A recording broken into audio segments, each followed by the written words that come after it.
buenas noches, bienvenidos. Arrancamos otro programa de Quiero que me expliquen, como todas las semanas, hace ya como 4 años que estamos haciendo este programa.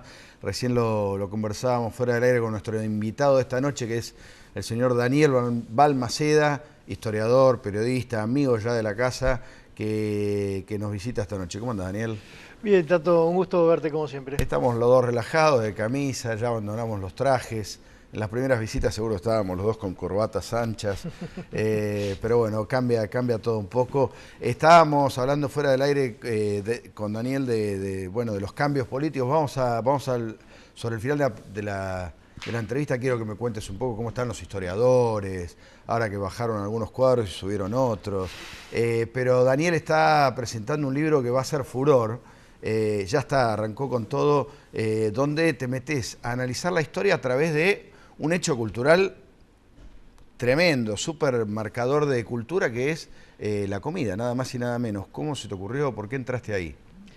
La comida es algo que nos pasa todos los días y por supuesto también fue algo cotidiano para todas aquellas figuras de la historia. Claro. Y entonces me parecía que ayudaba a completar el rompecabezas o el cuadro de aquellas figuras o de aquellos tiempos, conocer qué comían en 1810, en el 1900, saber de cuándo fueron llegando aquellas comidas que hoy ya están muy instaladas. Claro, es muy impresionante, ahora me vas a contar un poquito, pero claro, todas las corrientes migratorias venían con un pan abajo del brazo y cada una con un cacho de cultura, porque la cultura es la transferencia de conocimientos, ¿no? Así es. Y en este caso, a través de la comida se ve súper bien. Vos ya lo habías hecho en parte con las palabras, bueno, con las costumbres, con las vestimentas, con los romances. Exacto.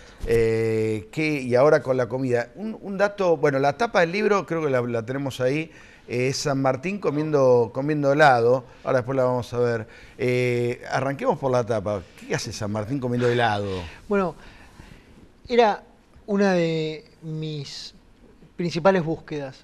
San Martín había vivido en Málaga, una tierra conquistada por los árabes, sí, que eran consumidores de helado. Por lo tanto, entendía yo, tantos años de San Martín en Málaga tendría que haber comido helado. Pero después pasó a Mendoza y a Chile, donde también el consumo de helado era habitual. ¿Ya era habitual en esa época? Sí, ¿Y cómo se conservaba el frío? En la época de los chinos se tomaba, o sea, los chinos ya tomaban helados o granizados. Pero sí, se conservaba. En realidad vos lo que necesitabas era hielo traído de las montañas, ahí venían los heleros, era un oficio, el helero. El helero cobraba por kilo, por lo tanto tomaba el hielo y empezaba a correr o a cabalgar, porque necesitaba, claro, se le iba derritiendo la ganancia. Tenía que ir rápido. Tenía que ir rápido. Iba perdiendo plata en el camino. Iba perdiendo plata en el camino. Entonces llegaba el helero y con ese hielo se fabricaba el helado. Vos necesitabas un poco de sal gruesa para mantener, la sal gruesa ayudaba a mantener el hielo en temperatura baja, bueno, alguna crema o algún batido y leche. Y lo curioso es que en la mayoría del territorio argentino el helado se hacía no con una máquina, que sí había en Buenos Aires. Sí. La máquina de Buenos Aires era un balde que vos tenía una manija, vos revolvías directamente, sino que subían a caballo, ponían las alforjas estos baldes con esta preparación y se iban a trotar unos 4 kilómetros de ida, 4 kilómetros de vuelta. Cuando llegaban de regreso ya se había formado una espuma absolutamente helada, por lo tanto era un helado hecho al trote, una cosa maravillosa. Increíble. La mejor batidora parece ser el trote del caballo. ¿Y dónde hay registro de esas cosas? ¿Cómo das con el San Martín comiendo helado? Bueno, finalmente hay un historiador contemporáneo de la época de San Martín que recordaba que en la Alameda de Mendoza, en la famosa Alameda mendocina, San Martín paseaba por las tardes con Remedios y algún otro matrimonio y tomaban café o helado según la estación, así lo dice él. Por lo tanto, obviamente... Ahí está el testimonio. Ahí está el testimonio que él se tomaba un helado, que seguramente lo debe haber probado ya en España. Y después, por supuesto, tenés historias de vendedores de helados de todas las épocas. Qué increíble cómo pensaba que, como decías, historiadores contemporáneos, el ánimo de contar está desde cuándo, desde siempre. Y desde siempre, digamos, desde el nacimiento de la escritura, y te diría que antes ya con tradiciones relato orales oral, claro. avanzaba, pero justamente una personalidad como San Martín no pasaba desapercibida y todos estaban atentos. Así que en el entorno siempre había alguien que quería contar. cualquiera, Lo conozco a San Martín. absolutamente. Y vos fíjate que inclusive hasta en el mundo del chimento hay un casamiento en 1823 en Mendoza, se casó nada menos que Tomás Godoy Cruz, a quien conocemos más por haber estado en la Declaración de Independencia. Pensé que me ibas a decir por el club de fútbol, No, pero también. Bueno, vos fíjate que Godoy Cruz de Mendoza y San Martín de San Juan. San Martín de San Juan, claro. Son equipos muy rivales, y sin embargo San Martín y Godoy Cruz se llevaban fantásticos, pero eran muy amigos. Hasta el punto que el casamiento, San Martín fue el padrino de boda. Mirá vos. Y en una carta de uno de los asistentes escribió, estaba el general San Martín bastante excedido de peso, con lo que... Lo criticaban por gordo. Bueno, le llamó la atención, después de verlo en el año 17, en la época de la formación del ejército, que algunos años después ya tuviera algunos kilos de más. Claro, esas cuestiones que encontrás en una carta. Qué bárbaro. No en las biografías oficiales, ¿no? Claro. Hay un dato muy antipático en tu libro, que es que el dulce de leche no es argentino. Sí, antipatiquísimo, estoy de acuerdo, pero vos fíjate que... Casi que te podríamos quitar el título de argentino por eso. En que en general nos pasa eso con muchos inventos. Si empezáramos a repasar... ¿La Virome tampoco? Malas noticias. No. Laszlo Viro estuvo en la Argentina, patentó en la Argentina la virome, pero ya lo había hecho en algunos países en Europa. Qué terrible. Bueno, contá dulce de leche. ¿De dónde es? El dulce de leche nació en el sudeste asiático, en Indochina, allá por siglo VI, VII. Pasó a las Islas Filipinas, que eran españolas. De las Islas Filipinas llegó a Acapulco, por el Pacífico, llegó a Acapulco y ahí desembarcó en América. Bajó por México, llegó al Perú, tuvo distintos nombres, e inclusive podemos en todo caso decir que en América se le agregó el bicarbonato. El dulce de leche sin bicarbonato de sodio es muy blanco, muy blanco. De hecho, en Chile, por ejemplo, lo comían así y lo llamaban manjar blanco. Mira. Pero ya el bicarbonato se agregó en México. Ahora vos fíjate, nosotros tenemos fecha de nacimiento dulce de leche, porque nació, según la historia argentina, el 24 de junio de 1829, en Cañuelas, durante el pacto de Cañuelas entre Lavalle y Rosas, cuando la cocinera de Rosas, sorprendida por verlo a Lavalle, desatendió una leche con azúcar que estaba preparando y se le pasó y se le hizo el dulce de leche.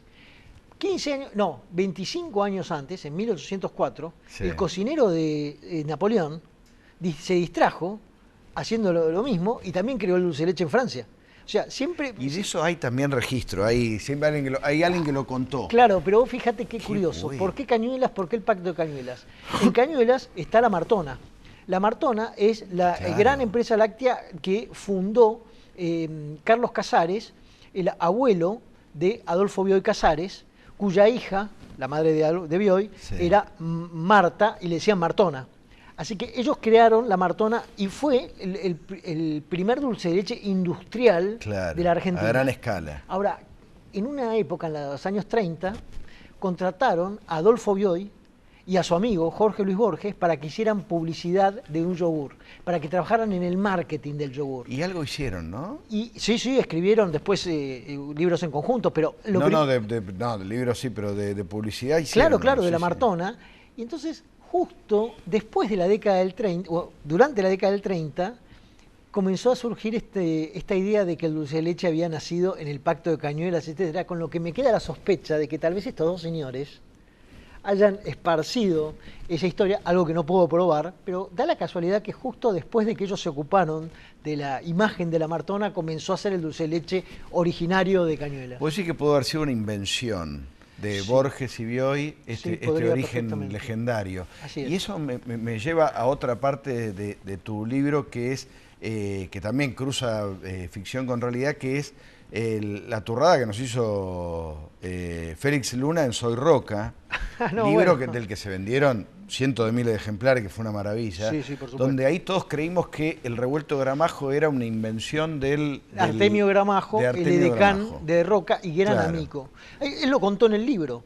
Y todos creímos que era verdad, pero es falso. No, porque él se encargó después de aclarar a todos los que le preguntaban, no, es una creación literaria, eso es una licencia que me di.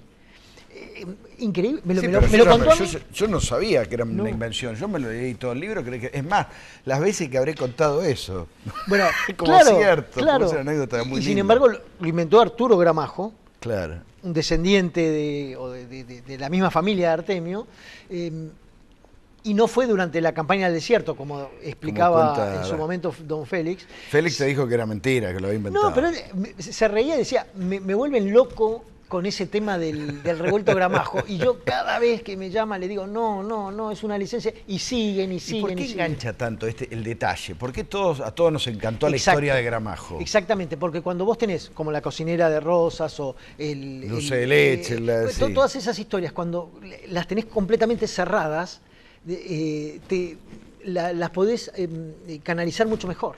Podés decir, no, fue así. No podés entender que el dulce de leche se fue transformando en el camino, o que los alfajores, en realidad los árabes, para los alfajores de los árabes eran salados, que después pasaron a ser algo con una mezcla de salado y dulce, que después llegaron a nuestro territorio y eran cuadrados y terminaron siendo redondos mucho tiempo después.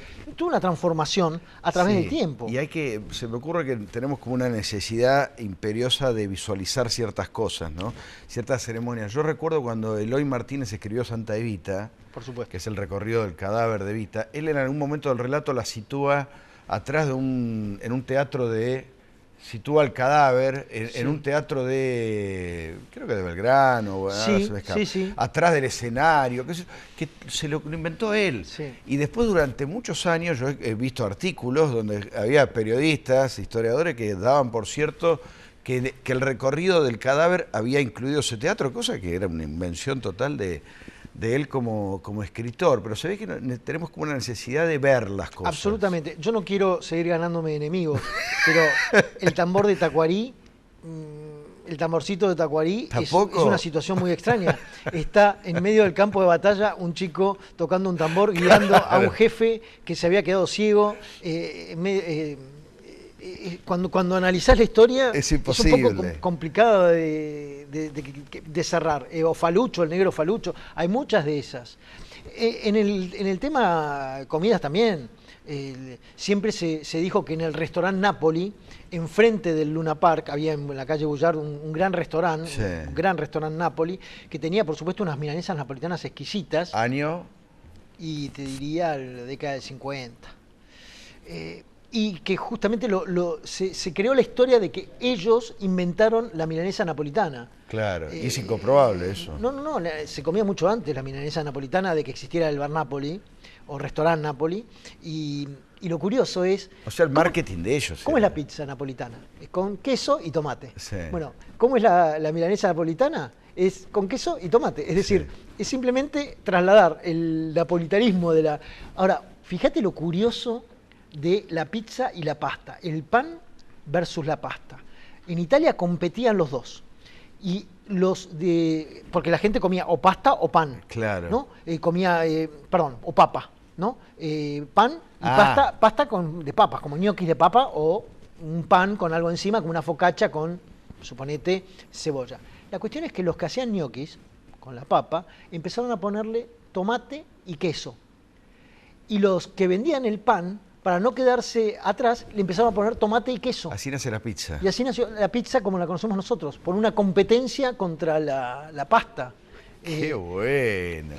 Increíble. Bueno, todo esto está en el nuevo libro de Daniel. Vamos a ir a una pequeña pausita y seguimos hablando un poco más de comida y de la Argentina. Dale.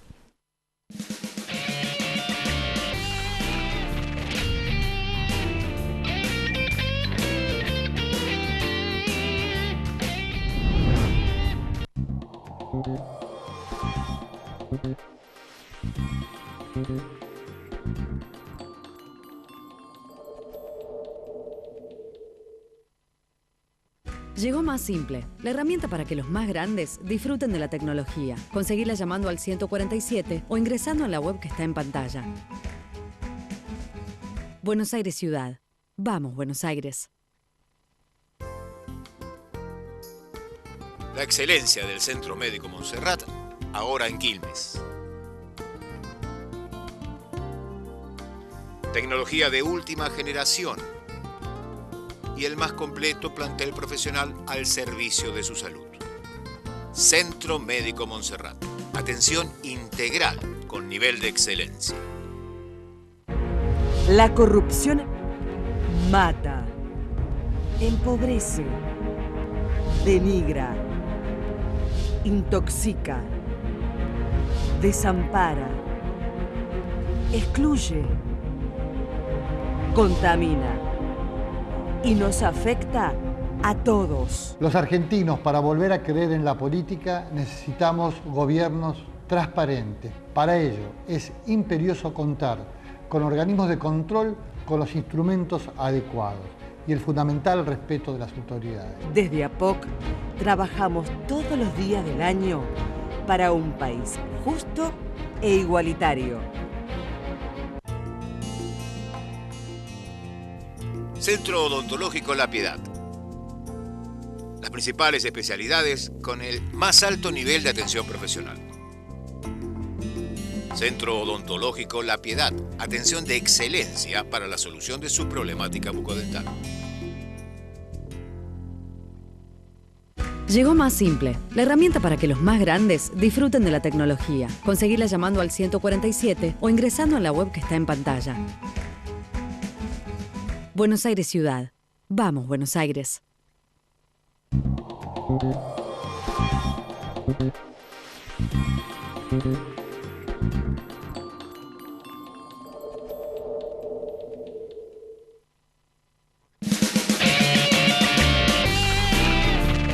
Seguimos acá, quiero que me expliquen. Hoy estamos con Daniel Balmaceda, historiador, periodista, escritor.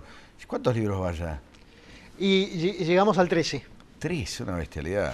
Y estás armando ya el siguiente. Todo el tiempo debes estar con 2 o 3 cosas, ¿no? Siempre voy armando de a 2 libros y en algún momento avanzo, pego Claro, hago el pique con final. pique final con el cruce entre ficción y realidad está bueno, ¿eh? Ahí la historia de Borges y Bioy me parece que es una punta interesante. Sí, Escúchame, sí. ¿Qué hay de Borges, que era goloso, que comía el vigilante? ¿Qué es esto? Claro, porque cada uno tenía su postre preferido. Así como para Sarmiento era la crema de vainilla, para Gardel era el helado de limón. Bueno, para Borges era el queso dulce. Sí. Y el menú del escritor, de Jorge Luis Borges, era en general muy monótono. Así que su postre, cada vez que se salía a comer, era queso y dulce. Ahora, ¿Dulce cuál? ¿Cuál era el dulce original? ¿Batata o membrillo? Es un debate. Membrillo. ¿Membrillo era? El original era membrillo. ¿Me estás cargando? Yo hubiera jurado que era batata. El membrillo era más fácil de hacer. Por lo tanto, se hizo primero. Claro. La batata ya genera un poco más de trabajo. Y él, como todos en su época, lo pedían como postre nacional. Era tan popular en la Argentina que vos decías, me trae el postre nacional, y te traían el membrillo con el queso Mar del Plata. Es queso Mar del Plata y membrillo original. Ese fue el original. Inclusive en Uruguay lo llamaban Martín Fierro, es un nombre que también se dio acá. También se lo llamó Julieta y Romeo, en ese orden, Julieta y Romeo. Yo lo tenía como Romeo y Julieta. Bueno, se le decía Julieta y Romeo. ¿Por qué? Por la relación, digamos. Porque es un matrimonio. ¿Vigilante por qué? Vigilante fue un nombre posterior y fue porque valía 20 centavos. Era muy barato. En esa época se decía 20 guitas. Valía 20 centavos. 20 guitas, qué bueno. Estaba al alcance de todos, y el vigilante tenía el sueldo más magro, así que se decía que hasta un vigilante podía comprarlo. Era el postre que podía comprar un vigilante. O sea, los vigilantes le pagaban 2 mangos. 2 mangos. 2 mangos. Y entonces hasta el vigilante podía comer ese postre, y por eso se llamó así. Hay también justamente una historia de las que hablamos en el bloque anterior, que a veces te cierran más, que es... No, porque había un bar cerca de una comisaría en Belgrano, que en la década del 20 el comisario iba a comer con los vigilantes ese postre. Bueno, no, es mucho anterior. el nombre vigilante y es por el... Qué fascinante empezar a desentrañar las historias, los mitos, intentar descubrir qué hay de cierto, qué no hay de cierto. En general, nuestra comida de hoy obedece más a ¿qué? A la inmigración italiana, a la española, a la siria, ¿a cuál? Nuestra comida de hoy es, yo la llamo comida fusión. Sí, claro. ¿Por qué? Porque la comida fusión estaba en los conventillos. Compartían la misma cocina. La rusa con la francesa, con la italiana, con la inglesa, con la española, y cada una venía con su aporte. Claro. Así que entre todas generaban algo distinto. Vos sabés muy bien que la pizza que nosotros comemos no tiene nada que ver con la pizza que se come en Italia. Los sorrentinos no existen ni en Sorrento ni en ningún lugar de Italia, por ejemplo. Eso te lo leí, me llamó la atención, que claro, son adaptaciones. Son adaptaciones, es decir, con nuestros condimentos. Que capaz que la inventó un sorrentino, un tipo que sí venía de Sorrento. Bueno, hay justamente varios mitos, que hasta se dio el nombre de Felucho Sorrentino, Felucho Sorrentino. Que era un señor. Que era un señor, dato que por lo menos para mí hasta hoy es incomprobable.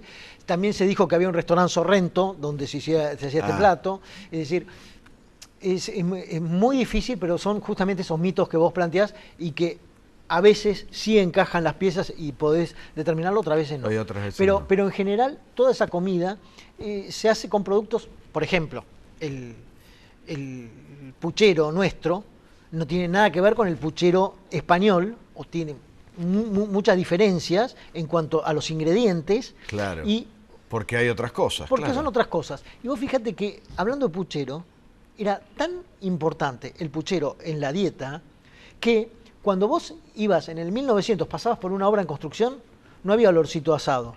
¿Había olor a puchero? A puchero, porque se comía, el obrero de la construcción en el 1900 comía puchero. ¿Y se gritaban piropos a las chicas también? Sí, por supuesto. Eso de siempre.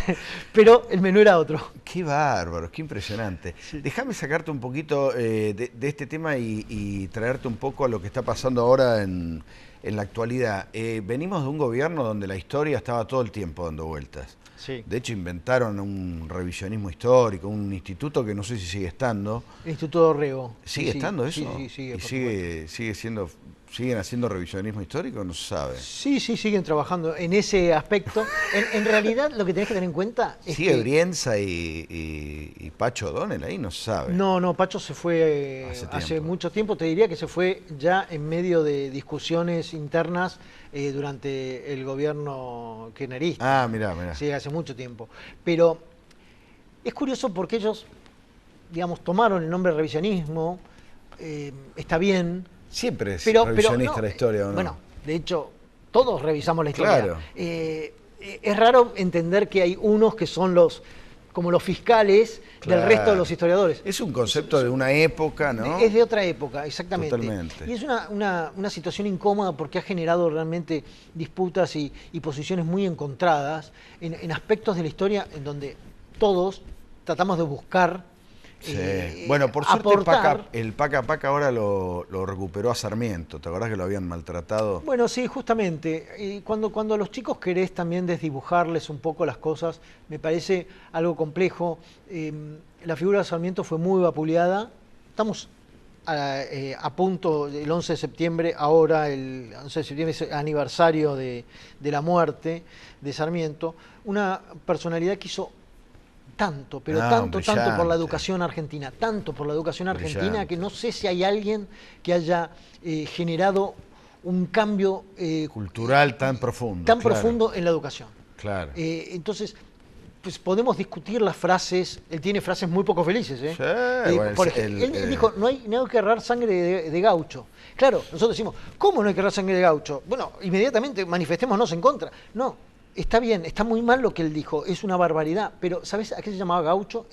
En su lenguaje, el gaucho era el vago, el ladrón. Claro. No era justamente Martín Fierro, José Hernández, enfrentado a Sarmiento, escribió Martín Fierro para decir que gaucho es otro concepto. Era otra cosa. Pero para Sarmiento era un sinvergüenza. Sí, pero cuando gaucho. sacás las cosas de contexto y con malicia haces desastres. Bueno, obviamente. Y ahora, ¿cómo ves? Porque es un gobierno que parece menos atado a la historia. En el despacho de Macri en la Quinta de Olivos, sin embargo, está la imagen de San Martín atrás y hacia un costado está la de Frondizi.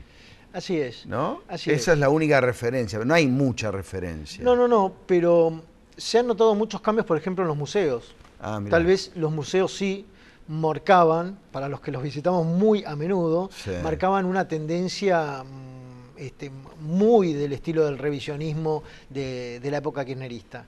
Y ahora han vuelto a la normalidad. Y han vuelto a la normalidad. El Museo de la Casa Rosada, el Museo Histórico Nacional, el propio del Cabildo que mantiene la misma autoridad, han cambiado mucho, se han equilibrado un poco. A Sarmiento, volviendo a uno de nuestros presidentes, a Sarmiento no lo encontrabas en el Museo Histórico Nacional. Qué increíble. Sí, ¿cómo no puede estar Sarmiento o Mitre? No hay nada de la historia de ellos como para destacar que no estaban en el Museo Histórico Nacional expuestos. Bueno, esas cosas se han ido cambiando, por suerte, para tratar de encontrar un equilibrio. Claro. La tontería de creer que nosotros podemos ser jueces de figuras del pasado. Lo único que podemos hacer es mostrar lo que hicieron, tratar de aprender sobre lo que la historia nos puede enseñar, nada más. Claro, hacer que el pasado, en vez de separarnos, nos una. Con Absolutamente. pasión, mirá la pasión que tiene Daniel y que nos transmite acá, y que te agradecemos como siempre, Daniel. A vos, Tato. Maestro, ahí el libro, bueno, busquen el nuevo libro de Daniel, está en todas las librerías, sobre la comida, la cultura, y de paso se puede jugar y hay recetas además. Sí, hay muchas recetas. ¿Cuál de todas las recetas, para terminar, cuál recomendás? La santiagueña, la empanada santiagueña, hecha por Petrona C. de Gandulfo, Sí. que te aclara que no se come con los cubiertos, solo con la mano, y si no, ella se ofende. Me estás cargando. Sí. Hay que sentir la textura de la... Bueno, dice que tiene que ser cuando la sacás del horno, recién cuando la sacás del horno, con lo que conviene que uses un papel para no quemarte, ok. y que te inclines un poco hacia adelante para que Para el jugo no te avance. Gracias, Daniel. A vos, Tato. Nosotros nos vemos la semana que viene aquí en Quiero que me expliquen. Chau.